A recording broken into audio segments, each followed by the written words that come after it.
So we'll start by generating.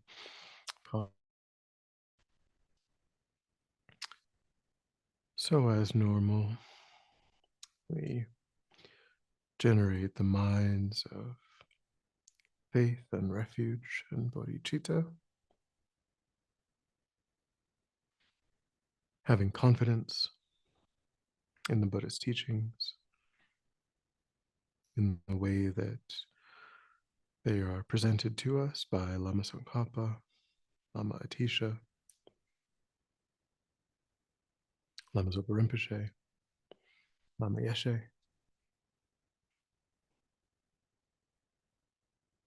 understanding that this presentation of the Lamrim is an extraordinary opportunity to gain the realizations of the path, to follow in the footsteps of the Buddha, and to easily understand the Buddha's intent.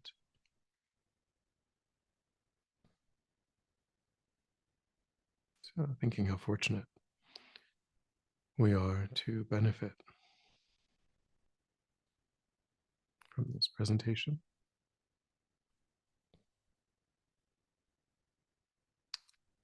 The work of these unmistaken, completely reliable guides.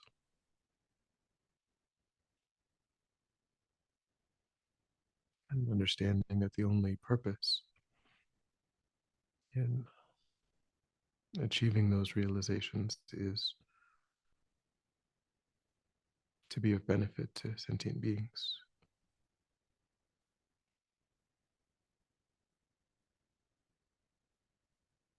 Understanding the existential condition of all sentient beings to meet with suffering again and again, wanting to install all sentient beings in a state beyond suffering, a state of perfect peace, perfect happiness.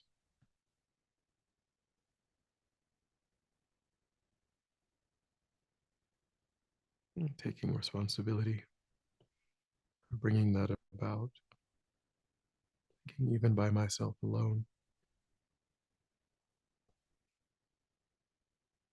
in order to repay the kindness of sentient beings.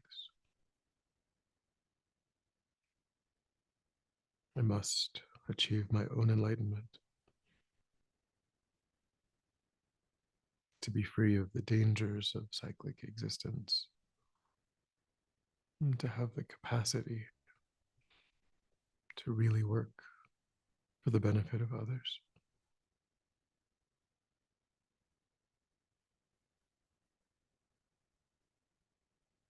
So we think along those lines and generate our motivation.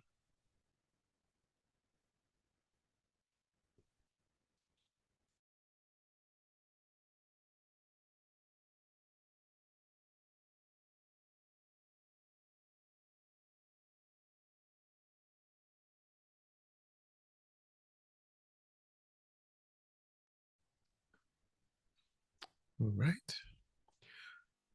So we've just covered equanimity. There wasn't a class on Monday because I was the only one there, and so I wasn't going to talk to myself. I do talk to myself sometimes, but not for a whole hour. Only like a few seconds here and there. So we are picking up where we left off last Thursday, which we finished day 298. We just covered equanimity. And as we said when we covered equanimity, it's the basis. The meditative realization of equanimity is the basis, most immediate basis for being able to have the kind of mind that can generate bodhicitta. Of course, as we've been saying throughout the course, all of the realizations build. So without genuine renunciation, which was the whole point of the middle scope, we very unlikely that our bodhicitta would be stable, would be, you know, really deep and truly meaningful, because enlightenment, bodhicitta is the wish to achieve one's own enlightenment in order to bring all other sentient beings to their enlightenment. And enlightenment is only the antidote to cyclic existence. So a person has to become deeply weary of cyclic existence, in order to, validly be saying that they're genuinely seeking an antidote to cyclic existence. Otherwise, we we're very likely to just continue to get caught up in trying to tweak cyclic existence and hope that, this kind of cyclic existence is the kind that works out, and just other, certain kinds of cyclic existence are the problem, but other kinds seem great. Other kinds seem, perfectly usable. uh, so it does, of course, have a more distant cause. Um, but now, when we start going through day 299 and the number of contemplations afterward, Lama Zopa, Lama Yeshe are going to take us through the first technique, meditative technique, for actually generating bodhicitta, which is the 7-point cause and effect meditation. Um, or, in one way, it's sort of 6 points and one effect, or one cause. It's called the 7-point cause and effect. Effect here is sort of like result, but really the seventh is bodhicitta, and the six are the causes of bodhicitta. So however you want to think about it. um, I think at some point years ago, somebody said to me, six causes and one result, and I've always liked, because to me, it just made that so clear. But it usually 7-point cause and effect, um, is what it's called. And so this is just the first. There's technically 3 um, contemplations that a person could use to generate bodhicitta. There's this one, then there's another one called equalizing and exchanging self for other, and then there's a combination of the two. There's a third approach where you use parts of both. Um, okay, so day 299, the quotation is, all beings in the air, on the ground, and in the seas have been our mother. So this first point, that particular quotation is in a way sort of practical in the way that it's being presented, in the sense that for us as humans, it kind of covers all of the sentient beings that we can interact with.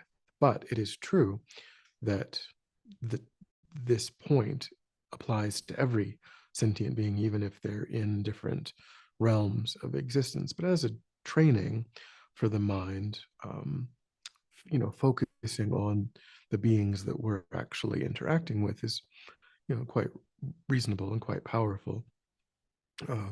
Sort of abstract to think about, hell beings and hungry ghosts and the desire realm and form realm and formless realm, the beings that are populating those realms. Of course, one does include them, uh, but just to make sure that we don't misunderstand that Lama Zopa is saying that somehow it's literally just um, the other sentient beings that cohabitate on the earth. It's not true. So this is the first of the 6 causes of the result of bodhicitta, establishing or recognizing or seeing every sentient being as having played the role of the mother in countless, previous incarnations. And it's come up as a contemplation, as an idea. It's come up before in the course. Um, so, and it seems to me, culturally speaking, that the Tibetans kind of take a dim view of the father. Um, they kind of their view, and I guess broadly speaking, globally, fathers kind of have an option to be less involved in child rearing, um, and mothers, broadly speaking, don't have that as much of an option. Um, but of course, it's also true, I think, that in many times the father is also a wonderful kind of role model for this sort of contemplation as well. But in Tibetan culture, um, there's a real primacy placed on the kindness. And there, I mean, of course, there are unique kindnesses of the mother in terms of childbirth and, the gestation period and feeding the child from the mother's body and so on. So certainly there are unique aspects to that, and certainly you could contemplate those, and you would when we get to that, of course, those are included in the contemplations. But here, the first um, contemplation is really just to establish that it follows logically, unavoidably, that um, we've had an infinite number of past lives. And so every other sentient being has had countless opportunities to play that role, to be in relation to us in that way. And so, of course, it's also true that that the point of this contemplation is to generate a sense of closeness. Once we see how the pieces fit together, um, that the point or the goal is to feel warmly, to feel connected to sentient beings. So that's why we're not contemplating, other things that follow logically when you're talking about roles and beginningless past lives. Not all of those roles are um, engendering those sorts of positive feelings. But what Buddhism would say is um, that those are times when sentient beings have been strongly under the influence of afflictions. And although that's true, that there are times when that happens, the solution still is to understand that the delusions, the afflictions, are the problem. And if the delusions and the afflictions are the problem, the solution is still enlightenment. The solution is still bringing all sentient beings to enlightenment, because that's the only antidote. It's the only real antidote to the afflictions and to the delusions. Um, so, and of course, we can say, well, we don't remember, any of this happening, but there's many kindnesses that were shown to us in this life at a young age that we don't remember. Um, and yet that's not relevant in terms of whether or not it happened. You can't say that, simply because you don't recall when you were 2 or 3, or, and maybe somebody, people, of course, people were feeding you for every meal and, so on, but you have no recollection of that. And yet it's a fact. There are pictures, there are videotapes, there's people who are there who can relate, stories. So this isn't something that we are trying to, the Buddha is not encouraging us to just imagine or to fabricate. He's talking about historical events that actually happened over and over and over, um, beginninglessly, not just kind of like, making things up in order to feel a certain way, but on the basis of what's true and focusing on that, then you would naturally feel a certain way, give rise to certain states of mind.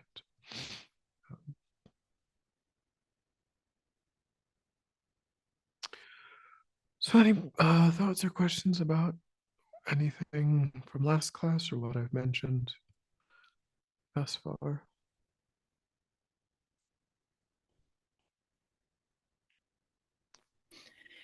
Venerable, mostly I just want to reiterate something I said an email, just that the whole concept of analytical meditation, the way you've described it, has been really instrumental in my ability to use that tool now that really hadn't been before. So I just want to say that I appreciate very much the clarity with which you've been teaching this, and the ability to apply it, you know, all the time, but definitely during analytical meditation. So thank you.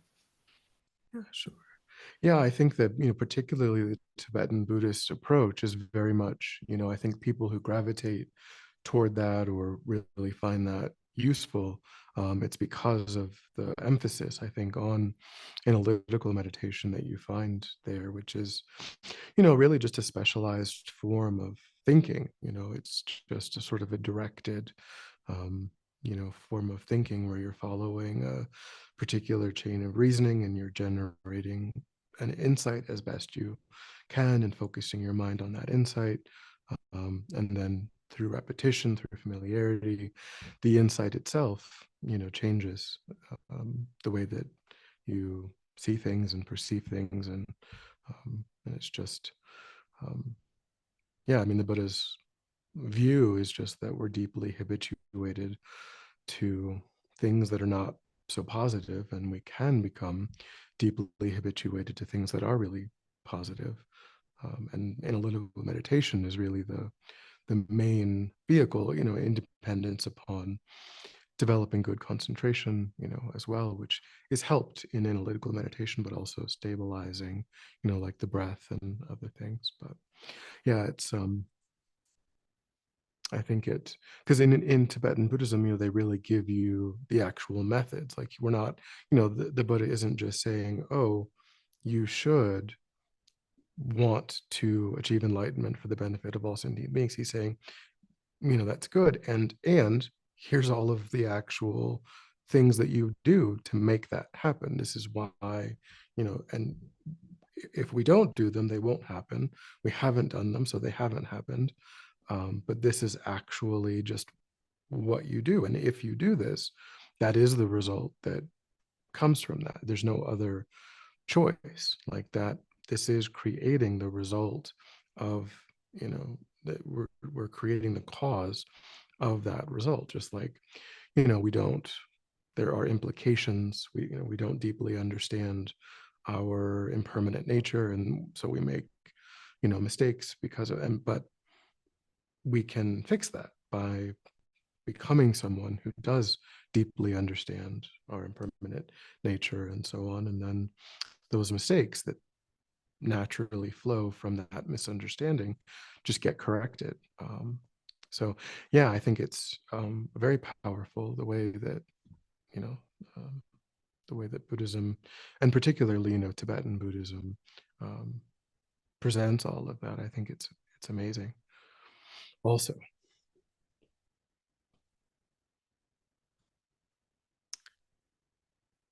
okay, so this these are, broken down step by step, and literally the first step, as I said, is just contemplating that all sentient beings have been our mother.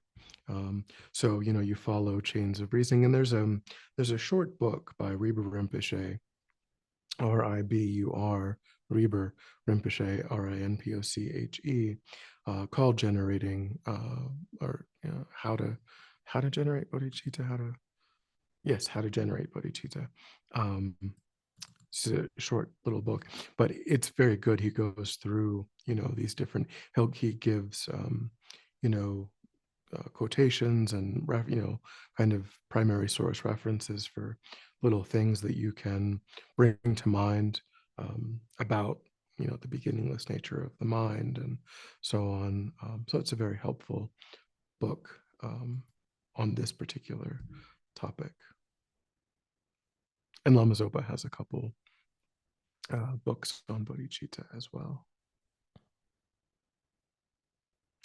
Okay, so on day 300, after we come to terms with just what's presented as a sort of mathematical fact that every sentient being, countless times over beginningless previous lives, has played the role of the mother, then we focus in on, in the second point, all of the kindnesses that are shown to us through that relationship, the hardships, and so on.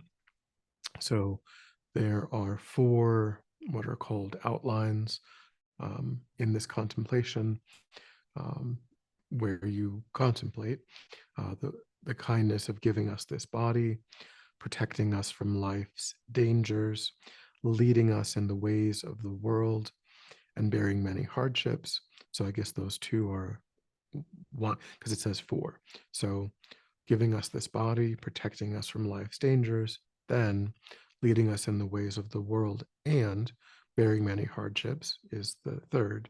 And then accumulating negative karma for us is the fourth.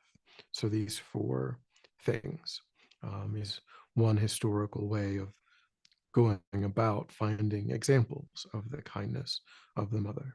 Um, so giving us this body, of course, we a, with a perfect human body, we can achieve full enlightenment, and only with a perfect human, rebirth can we achieve enlightenment in that particular incarnation, or maybe at death, moving into the bardo and so on.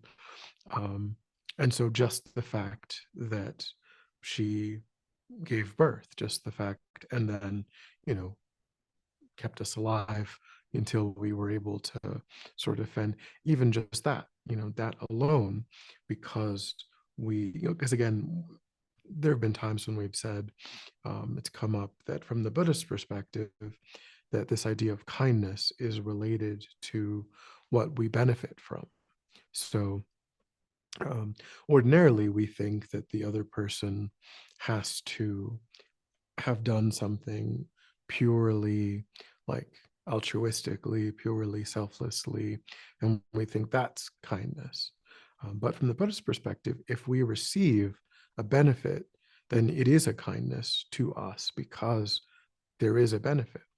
So, we can, one way, if we go in a different direction and we think about, like, the people in society who are working jobs, paving roads and so on, they could be that they spend most of their time maybe griping about what they're doing, not being particularly thrilled that they're doing it, and they're focused on providing for their own family and so on.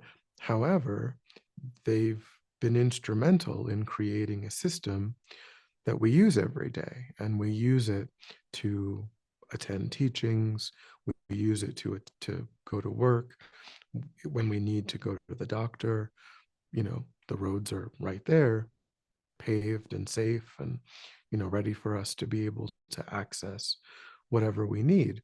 And so their labor is a kindness to us, irrespective of, and certainly it could be, and we can also think that maybe they did, maybe they did want to do a good job to keep people safe. And that's certainly, I'm sure, true, to some degree with some people, many, who knows, but it doesn't really matter in that sense. What matters is that they engaged in activity And on the basis of that activity, we received a benefit. And so we can think of it as they're being kind to us simply because had they not engaged in that action, that benefit would have been something that we went without.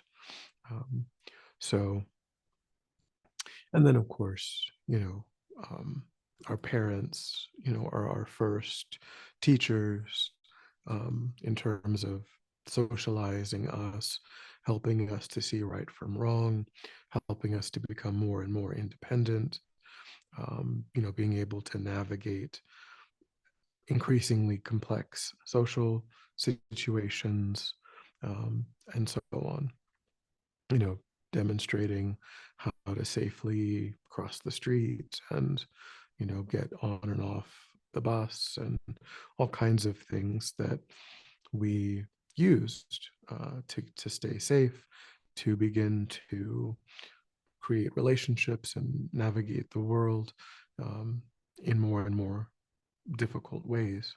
Um, so yeah, so giving us this body, protecting us from life's dangers, leading us in the ways of the world, as I say, teaching us how to dress and how to bathe and how to eat and how to do our homework and so on, and then bearing many hardships. Of course, our parents, to one degree or another, there were certain sacrifices that were made, things that they maybe would have liked to do that they couldn't do financially, because they were trying to make sure that there were enough resources, for us and so on.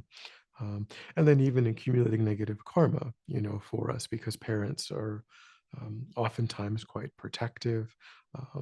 It's not necessarily something that we should emulate, to some degree, but parents are often willing to maybe lie to help their children, if if that needs to be done, or there, or even if food is scarce, they might, if they steal that food, they might steal it for their children before they give it, before they feed themselves. So there are times when they're even willing to engage in negative actions. um, of course, it's certain negative actions are to some degree mitigated by perhaps necessity and so on, but still negativity is a spectrum. um, but certainly is not positive, to steal or to what have you. But parents are often willing to even engage in actions that are not the most ethical, because of their um, desire to protect their children.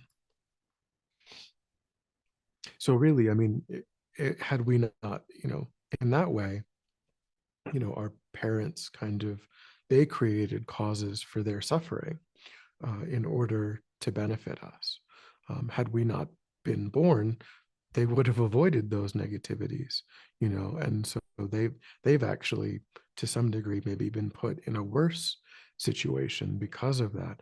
And so that kind of should spur us to really want to be of benefit to them, because we were there, they felt the need to engage in perhaps some negative actions, and had we not been there, so not that it's our fault, but it can really kind of give us even more fuel, more energy for wanting to cut off their cyclic existence, wanting to save them from experiencing any negative karma that they created on our behalf.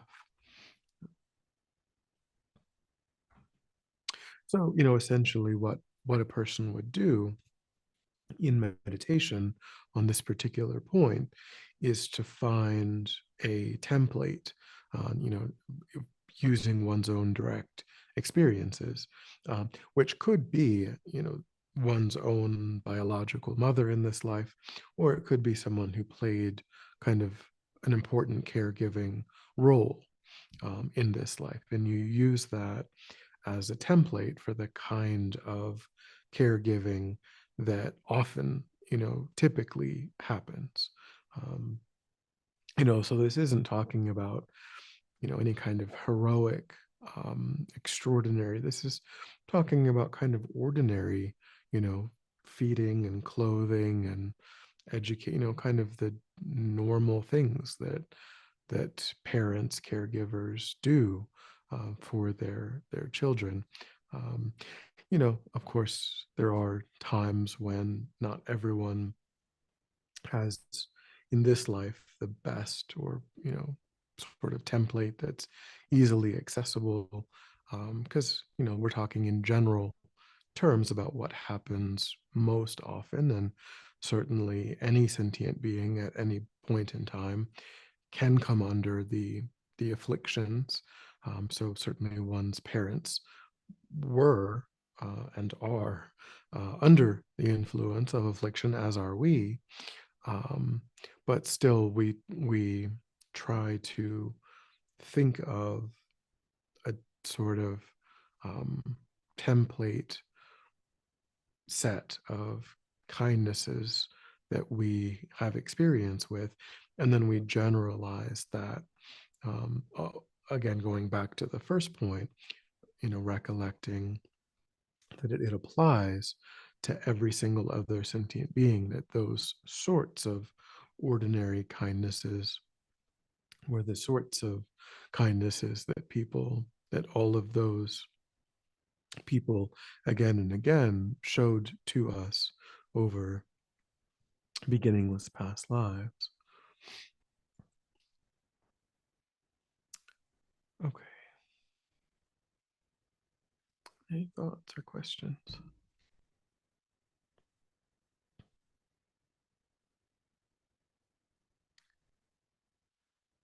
So the third step in the process, day 301, is to generate the wish to repay that kindness. So you establish all sentient beings have played the role of mother or caregiver. You then engage in various contemplations on all of the kindnesses that has entailed. And now you strongly want to give rise to the wish to repay that kindness.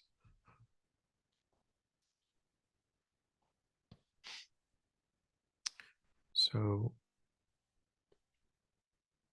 here in the contemplation, Lama Zopa is talking about kind of these historical examples where we can think of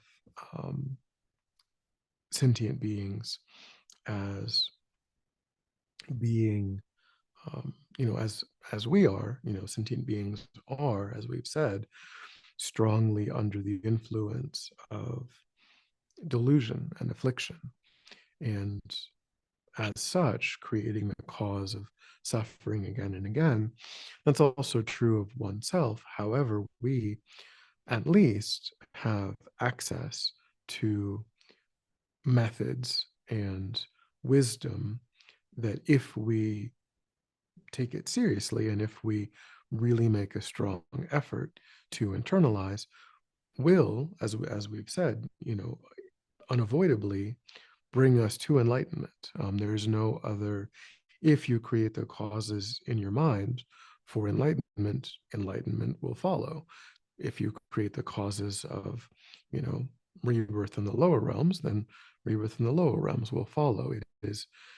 It's unavoidable. Whatever causes you create, the result is inevitably going to flow from those causes. And we at least do have access to the wisdom, the methods, the techniques that give rise to enlightenment. And so on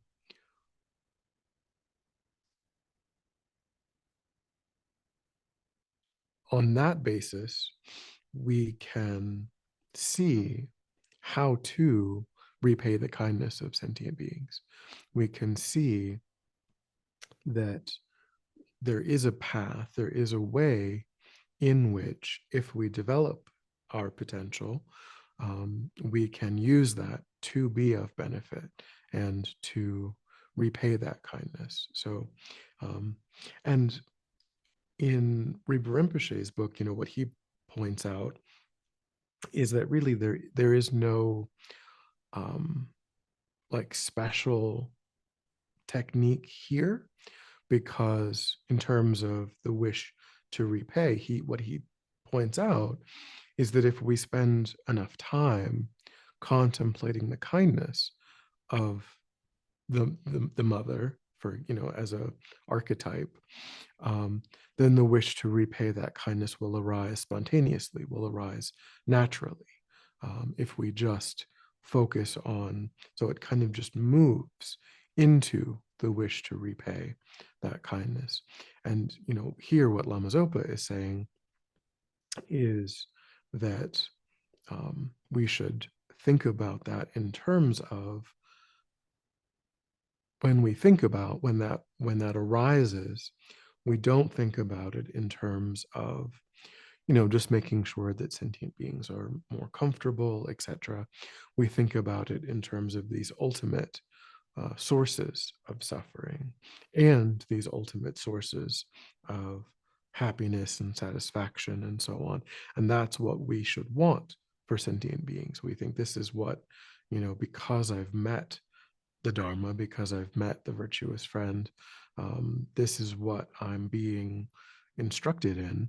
So this is the way in which I should think about repaying the kindness of sentient beings, is in this way. Um, and to not do that is, you know, is kind of self-centered. To recognize that all kind mother sentient beings are in this existential condition where, under the influence of delusion and karma, again and again they're meeting with suffering, and then to just think, well, they're on their own, is a really kind of myopic view. And so we should not do that. We should focus on what the teachings are suggesting is the real solution to suffering, and want that for sentient beings.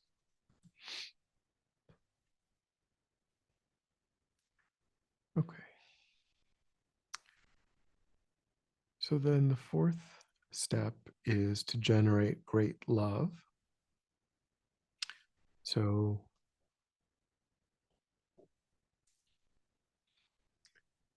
Lama Yeshe's quotation for day 302 is, loving kindness is the essence of bodhicitta.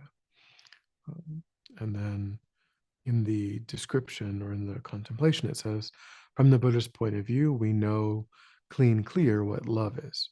Love means wishing others to be happy. That is love. So we now are trying to think about having this sense of warm-heartedness, affectionate love toward all sentient beings.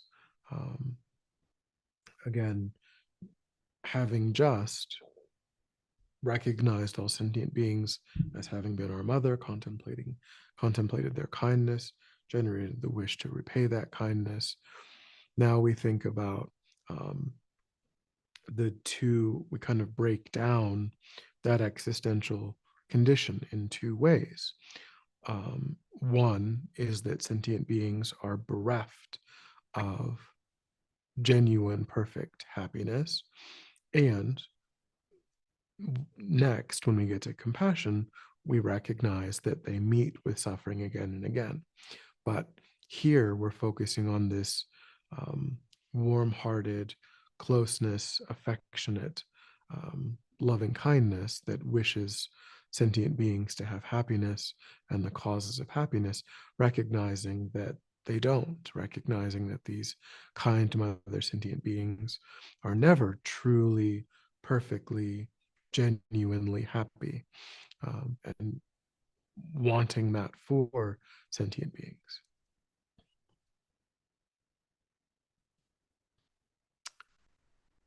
Okay. So that's great love, great in the sense that it's equally embracing all sentient beings. And then great compassion follows upon great love. Um, and compassion is the wish that all sentient beings be free of suffering. So we just contemplated that sentient beings are bereft of true, genuine happiness, and we want that for sentient beings. Now we contemplate that they do meet with suffering, painful conditions again and again, and we want them to be free of that.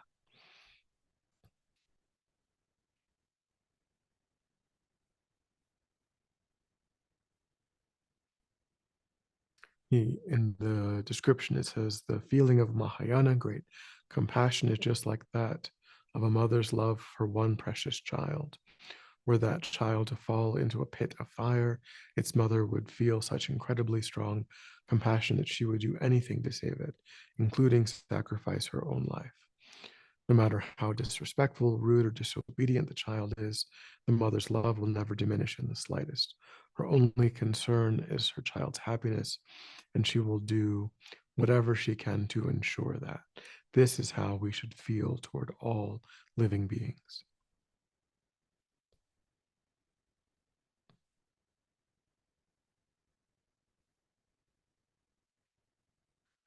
Okay. Any thoughts or questions?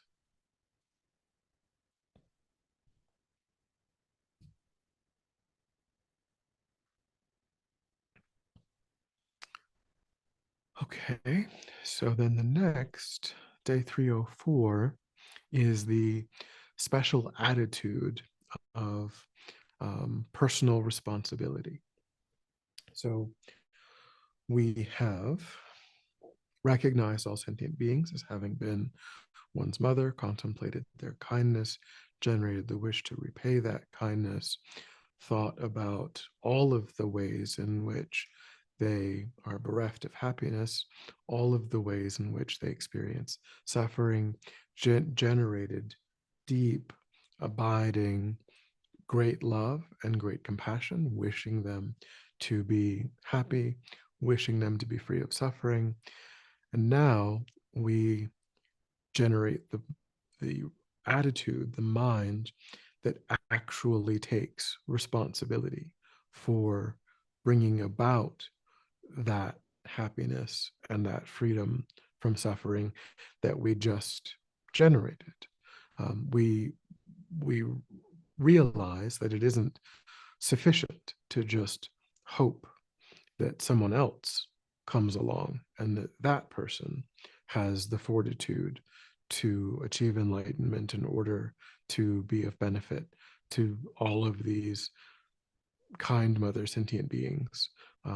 We have to do it ourselves. We recognize, even if I'm the only one out of every sentient being who is going to do this, I will take on that responsibility. I won't just wish that, it would be kind of like seeing one's own mother, drowning in the river next to you, and then just like looking around and hoping that somebody else would come along and do something about that. You wouldn't do that. You would say, "There's nobody else here. I will do it. I will be the one to engage in the actions that will bring about their welfare."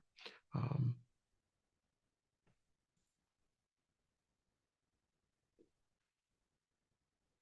so then in the contemplation, it says, we must free all sentient beings from all the suffering they are experiencing and place them in the peerless happiness of enlightenment. With loving kindness and great compassion, we determine to do this. With the special attitude, we take this one step further by determining we will do this by ourselves alone. It's the extra thought, voluntarily taking the full responsibility for each and every sentient being's happiness, leading them from suffering to the state of the omniscient mind. the phrase, he says, by myself alone, is so important.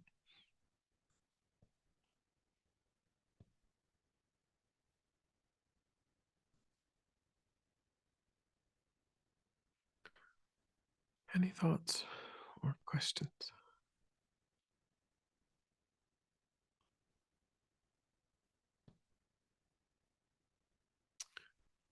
All right, so then those are the 6 causes, recognizing all sentient beings as having been one's mother, contemplating their kindness, generating the wish to repay that kindness, uh, generating great love, great compassion, and then that special attitude, the attitude of universal responsibility. Those are what leads a person to bodhicitta, the wish to achieve enlightenment for the benefit of all sentient beings. So once you've gotten to, once you've really internalized all of those causes, you're now at a point where you've taken responsibility.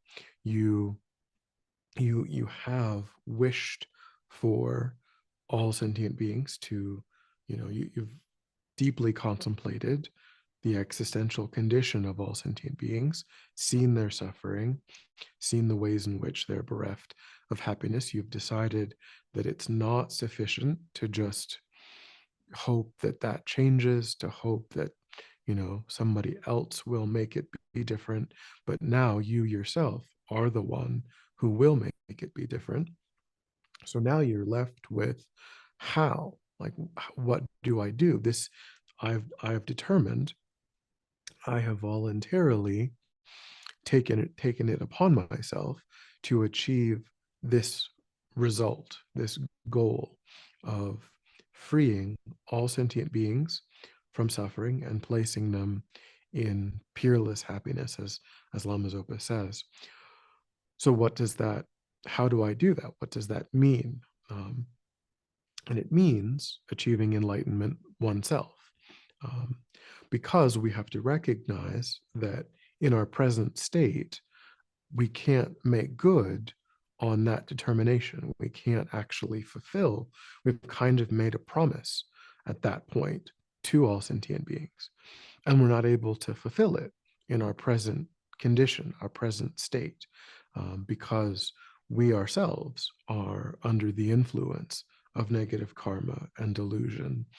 Our own future is not fully certain in terms of, what kinds of rebirths we've created the causes for, and the sorts of suffering experiences we might have.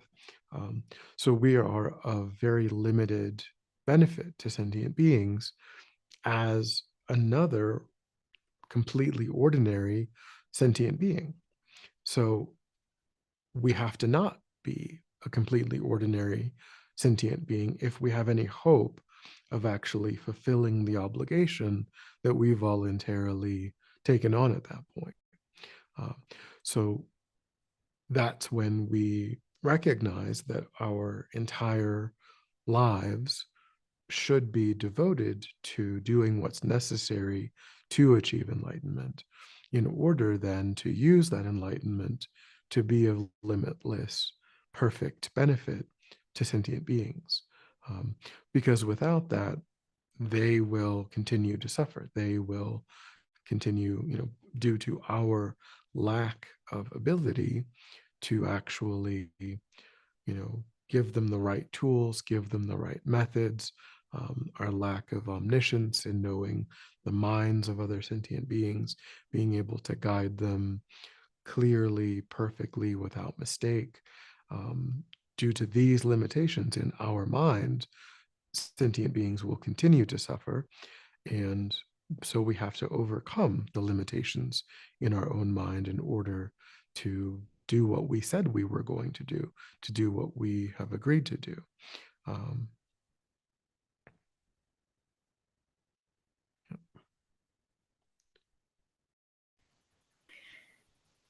Venerable, it sounds as though, to me, what you're saying is what I think we hear over and over again throughout all the teachings. And I mean, even in the symbolism of, say, the Vajra and bell, that we're developing an understanding of, in this particular case, all mothers, all sentient beings, our interdependence, the wisdom of that, with our great desire to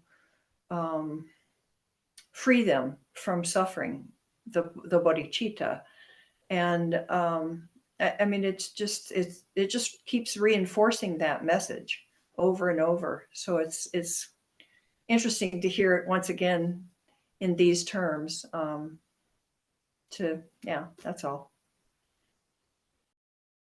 Yeah, it's certainly presented in Tibetan Buddhism. It's certainly presented. We whatever we do, we do the refuge and bodhicitta prayer and so on, and so it's given to us as our motivation, even before we know anything about guru devotion, before we know anything about impermanence. It's sort of presented because the bodhisattva ideal is the ideal of the Tibetan tradition, but this is just actually the steps, the meditative steps that a person, ultimately would engage in when they want to give rise. Because bodhicitta, has two types. There's contrived bodhicitta and uncontrived bodhicitta, spontaneous bodhicitta, or effort. You could say effortful or effortless, or contrived or spontaneous.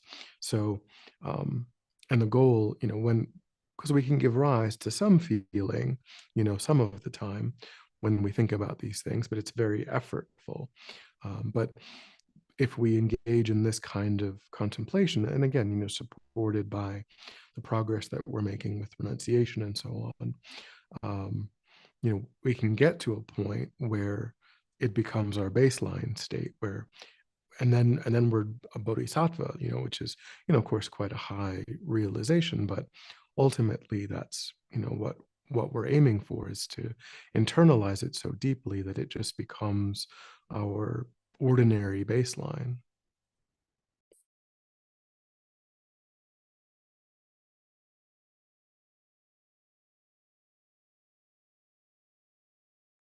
So, yes, David.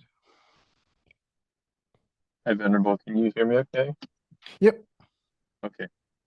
Well, thank you for teaching. I was just going to ask, because the Bodhisattva kind of path, it seems kind of like far off, I guess. Like, not, I guess, the Bodhisattva path, but like the actually realizing seems like kind of, it could be kind of far off. So I just wanted to confirm, like, in my own sort of contemplation of renunciation, which is like, seems to be the very beginning, not including like guru devotion and so forth. But when you're renouncing, does that also though come from a perspective of I'm renouncing in order to be of benefit to others? Like, does that make sense? I guess. Like, am I? Yeah. I mean, if a person's goal, because renunciation itself is shared, with practitioners in the Theravadan tradition, it's necessary in either case. So I think if a person didn't have, wasn't aspiring to the Mahayana, wasn't aspiring to the great scope, then it would be a Theravadan practice at that point. So it's presented as a step that we have to engage in, but we shouldn't think of, even at that point, it isn't like we don't know about enlightenment. It isn't like we don't know that, enlightenment is a thing, and that's ultimately, because it could be that a person was just striving for individual, liberation, and still they would have to develop renunciation. And so it's certainly renunciation in a Mahayana context for a Mahayana practitioner, thinking that, that we are recognizing that engaging in cyclic existence is something that causes us suffering, but it's also, causing all other sentient beings suffering as well. But we can't develop renunciation in their minds, directly. We can only develop it in our minds. And so we are doing that in order to make it to the great scope, in order to be able to eventually really practice bodhicitta. So we understand, we are, I think, definitely meant to understand every realization in the Lamrim as being one link in the chain, but not that we don't understand where it's going or what the end goal is. It's just that we have to develop, we have to follow those chains, continuously. Yeah, thank you, by the way. I was reflecting on, I was kind of reflecting on that, kind of like what you said about how you can't necessarily, something along the lines of like, you can't put renunciation in other people's minds. You can only kind of develop it in yourself. So I've been thinking about that with everything going on with like Palestine and Israel. Like it says one like really, I think, great, um, I guess like stanza or this part that I read in the Lamrim, I think volume 2, when it talks about the perfections and the perfection of morality, how it says you can't, the Buddha didn't perfect morality by saving every single fish from being, caught or something like that, so they Mhm. perfect within themselves, something like that. So yeah, like when you said that, how you can't necessarily put enunciation in other people's minds, it kind of reminded me of that. So yeah, thank you.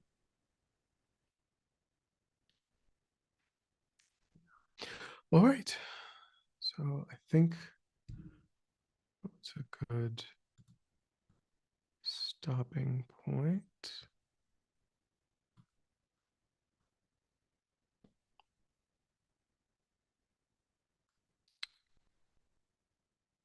That's day 305. Yeah, so we're led, the point, the takeaway is that we see the goal of enlightenment. We see that as the way in which we can actually do, and the only way in which we can actually do everything that we just said that we ourselves wanted to do. No one made us do it. No one's forcing us to think about, the kindness of others and their suffering.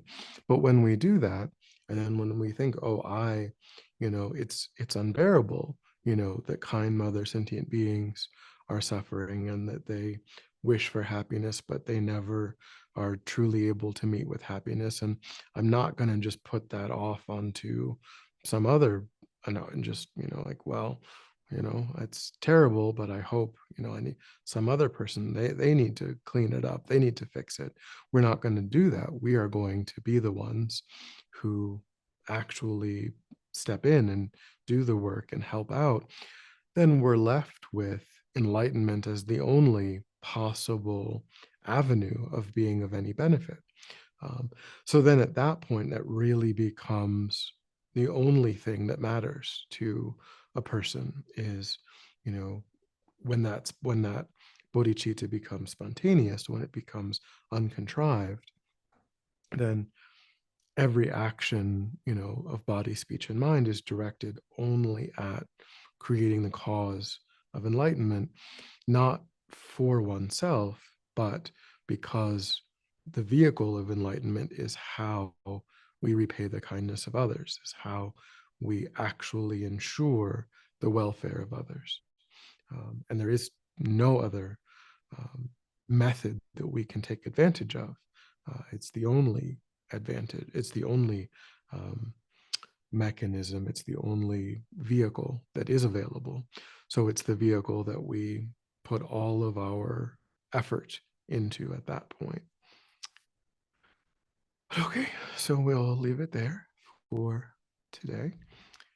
And so we'll end with dedication. So we bring to mind the positive motivation that we established. We think that by having listened and contemplated, we've actualized that motivation, which has generated positive energy, positive karma in the mind. And that positive energy, when it ripens, it will ripen in a beneficial, supportive way. So we think of the spiritually meaningful, supportive, positive ways that we are offering the fruit of our practice and very, very strongly dedicating our practice as causes to bring about those results. So, on your own, think of how you are offering your practice.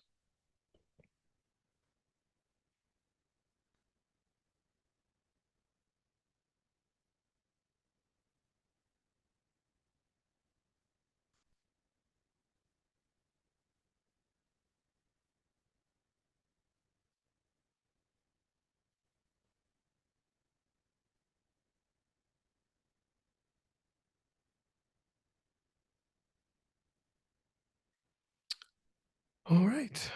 So, have a good weekend, and I'll pick it back up on Monday.